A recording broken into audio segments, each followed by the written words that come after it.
We all know that one person. The one whose house looks like it's actively waiting for an architectural magazine photo shoot even on a random Tuesday at 8 p.m. You drop by unannounced and there's not a single coffee cup in the sink, no stray shoes in the hallway, no mail tossed carelessly on the kitchen island. Your first thought is probably, how do they even have the time? But the real question you should be asking is, what is happening inside their head? Because here is the truth nobody tells you about people who aggressively keep their houses perfectly clean.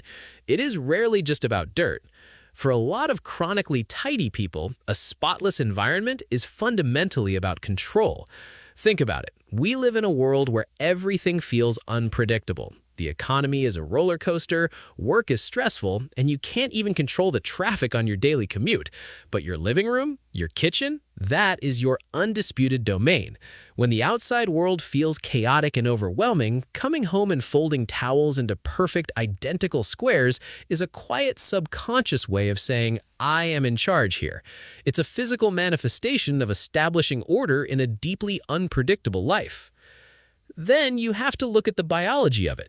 Visual clutter literally spikes cortisol, which is our primary stress hormone. For someone who is perpetually tidy, seeing a pile of laundry or a stack of dirty dishes isn't just a mild annoyance. Their brain actually processes that visual noise as a low-grade threat. They aren't cleaning to show off to you or to impress their neighbors. They are quite literally self-medicating. Wiping down the countertops, vacuuming the rug, organizing the pantry, these are their physical versions of taking a deep, grounding breath. The physical act of cleaning actively clears the anxiety out of their nervous system. But let's also keep it completely real. Sometimes hyper-cleanliness is just a brilliant disguise for avoidance. It's a phenomenon called productive procrastination.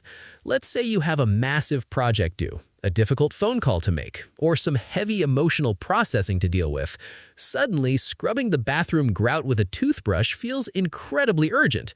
You get the quick dopamine hit of achieving something tangible, but really you're just dodging the actual heavy lifting of your day. And finally, there's the element of identity. For some, their physical space is inextricably linked to their self-worth. The subconscious script plays out like this. If my house is a mess, I am a mess. The clean house becomes a silent suit of armor. They want to project total competence, because if their living room is flawless, the world naturally assumes they have their entire life figured out. So the next time you walk into that immaculate, perfectly staged living room, don't just admire the spotless baseboards or the perfectly fluffed cushions. Look a little closer. You aren't just standing in a clean house, you're standing inside someone's carefully constructed coping mechanism.